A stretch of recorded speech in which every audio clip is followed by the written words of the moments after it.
I normally don't play a lot of platformers, but after seeing the gameplay of Astro Bot, I knew it was a game I needed to play immediately. The movement of Astro Bot is really fluid as everything flows really well together, making it so there isn't much downtime when going through a fast level. You don't have many abilities outside of jumping and running, but these simple things are used really well. The second jump out of a double jump can also damage enemies, making it a vital part of your arsenal. It can get a bit tricky to use if you don't time it properly as the jump doesn't move that fast. You also have this charge attack that lets you spin around, which can be used to move a bit faster and collect things.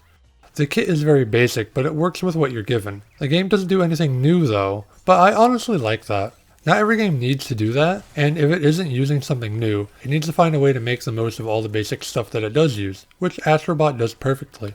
The game never feels overwhelming in that you're always in control. Every mistake you make is your fault. For the most part. There is some jankiness every now and then, but every game kinda has that. The main thing that really hooked me was just how adorable the whole game is. These robots that you are collecting are just so goddamn adorable. Not only are they cute as hell, along with Astro Bot himself, but a lot of the robots are PlayStation characters, and that's the real appeal of this game. A lot of this is just a nostalgia pop from seeing all these old characters, and I'm not gonna lie, it works. Seeing all these characters and, for some of the levels, getting to play as these characters was a treat. Seeing the classics of Resident Evil, Spyro, Crash, and Sly made me giddy. But also seeing some other obscure ones like Dart from Legends of Dragoon or Rudy from Wild Arms really shows that the creators wanted to create a love letter of sorts for the PlayStation brand. It was also fun to enter a new planet and having that anticipation of not knowing which PlayStation character was going to show up next, even if I didn't recognize the character, which tended to happen quite a bit. Like, I love the PlayStation consoles, but I haven't played a lot of the IPs, I'll admit. I grew up with the PlayStation 2, so my loyalty will lie with PlayStation, for better and for worse. You're also able to go into this gacha-like building and pull for these items that are placed on the hub world. These items are things the bots can interact with, and they're also really adorable. For example, there's a door that Jill from Resident Evil can interact with, the cardboard box from Metal Gear Solid that Snake can hide in, or a typewriter that Chris from Resident Evil can interact with. These just add so much character to the game, and again, going back to that nostalgia pop. It was fun to just pull for these and react to what I was getting, even again if I didn't recognize what they were coming from. Even some of the PlayStation characters are special as well. When you rescue the PlayStation character from the boss level, you unlock another level where you get to play as that character you just helped.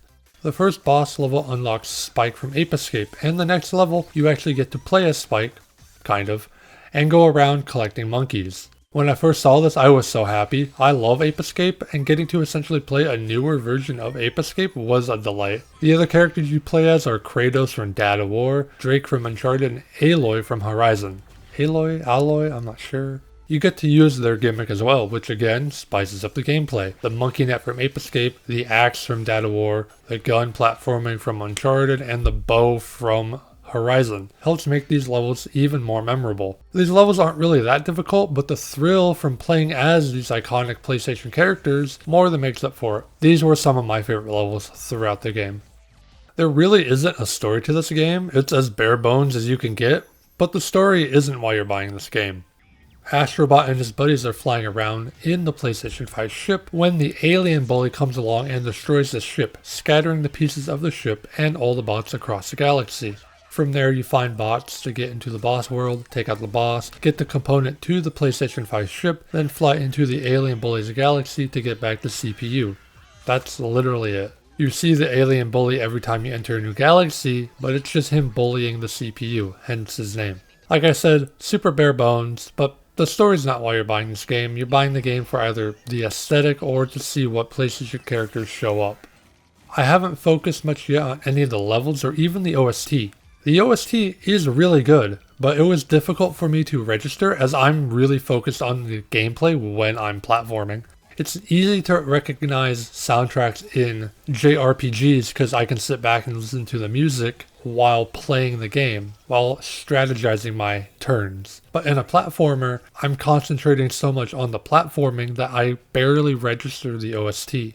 Due to this reason, I don't think me talking about the OST will do it justice. I listened to some tracks again on their own while writing this, and the OST is amazing. The different genres it tackles, from a nice somber to funk, hard rock. OST has everything.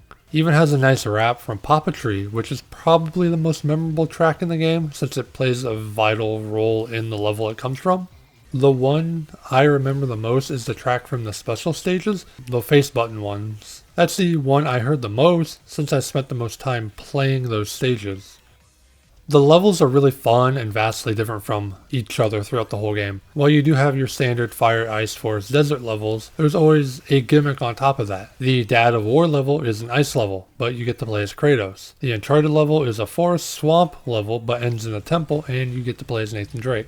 The desert level ends up with you climbing up floating platforms to go fight a genie. Some levels are just in outer space, some are in city-like places. There's a nice variety to go around. Some of these levels even have a secret exit, as in you do something specific and you find an exit that isn't the normal one. These exits lead to an entire extra galaxy, the Lost Galaxy. These levels are just like normal levels, but usually have some kind of gimmick behind them to help them stand out. The one that really stands out to me is the final world in the galaxy with the monkey symbols. It's a rhythm-based level where you smash the symbols together to get platforms and move on a cycle. Really fun stuff, combines the fun of platforming with the fun of rhythm games. You essentially are creating your own tempo in this level. You decide when you want to go, when the platforms move and whatnot, so you really only have yourself to blame if you make a mistake. This level only unlocks after you beat every other level in the Lost Galaxy, so you have to find all the secret exits. Think of this level as a super secret level, I guess. Some of my favorite levels were the special PlayStation face button levels. In each hub, there's a world where you go and rescue one of the 4 face buttons of PlayStation: circle, triangle, square, and cross, or X. I'll use them interchangeably. Once you do that, there are 4 individual levels in the hub where you are tested on your skill. These levels are really fun as they are optional but are a joy to play. The gimmicks on them are fun, and even if they do get challenging, it's always rewarding to beat them. They all test how precise you can be with your movement but in vastly different ways. From the crumbling blocks to the electric shockwave enemies to even splashing water on fire. Everything the game has, it throws at you here. The hardest stage for me is one of these face button levels, the splashing dash. I don't know what I was doing, but I could just never figure it out. I did eventually get it down, but it was kind of embarrassing how long it took. But looking online, it turns out this is one of the harder levels in the game, so I'm glad I'm not the only one who is having trouble with it.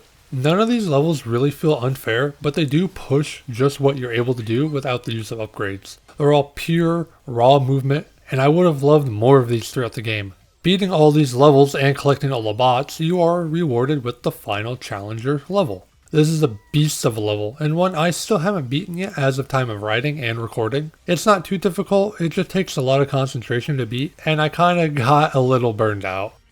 The whole concept of the game really resembles Mario Galaxy to me. Entering a new galaxy looks straight out of Mario Galaxy with the different planets on the different rings within the galaxy. You also have to unlock the boss level with a certain number of bots, like with Galaxy and the Power Stars. The game plays like Galaxy 2, but the aesthetic really reminds me of Galaxy. So much that I kinda just want to go and play Mario Galaxy after making this video. Some levels have specific upgrades which do help flesh out the movement, but these only stay for that level, something I actually really do like. The gimmicks are fun and never feel like they outstay their welcome, adding nice variety to the movement and to the level design. None of them ever feel overused, which is a great thing. I really enjoy the chicken rocket one as it reminds me of the rocket nozzle from Sunshine. The ability to adjust how high it sends you leads to a lot of interesting scenarios. It does get awkward every now and then with how it handles, when it allows you to jump out of it and when it doesn't allow you to jump out of it, but that felt more like an issue with me and not an issue with the game. Another fun one was the pit bull, which is the turbo nozzle from Sunshine. It gives you a burst of speed for a short period of time, but it's so much fun to use. Dodging enemies with it, going over these large gaps. I live for stuff like this. Being a speedrunner, I love having things that make me go fast. Even the creators knew this as well, because after you beat the game, you unlock a speedrunner level, where you use the pit bull to go fast. Even the boss fight with Dog was so good they let you do it twice. The genie one. You do it once in the sand level, and then again on ice. There isn't much to the combat as well. Things are kept nice and simple. You have the basic attack, a spin attack, and the hover attack to take out spiked enemies. The movement and combat come together during the boss fights, but again, it's mostly the movement that shines since this is a platformer first and foremost. The bosses are kept simple but are very fun to interact with. My favorite one is the genie, as you use the pit bull to dash around the arena, dodging enemies and eventually rushing into the bell to hit the genie. This boss is so good they make you fight it twice, once in the desert level like I said, and on ice physics in that same galaxy to spice things up. I think the ice one is a lot better as it's more involved. I also really enjoyed the chameleon fight as that also involves a lot of movement tech with the slowdown VR headset power. There's not much else to really talk about combat, that's really it. Bosses are very plain, very simple. Movement doesn't really get into it a lot except for the few fights I mentioned. And that's really all I have about Astro Bot. It's a phenomenal game, and anyone that is a fan of the PlayStation brand or fan of platforms should buy this game. The only problem with this is that it's a PS5 exclusive and probably will be forever. If you can get around the fact that it's an exclusive, pick it up. You won't regret it for a moment. Thank you all so much for watching. I really do appreciate it. If you like what I do, support the Patreon. I'll have my social media linked down below in the description. Take care. See ya. Bye.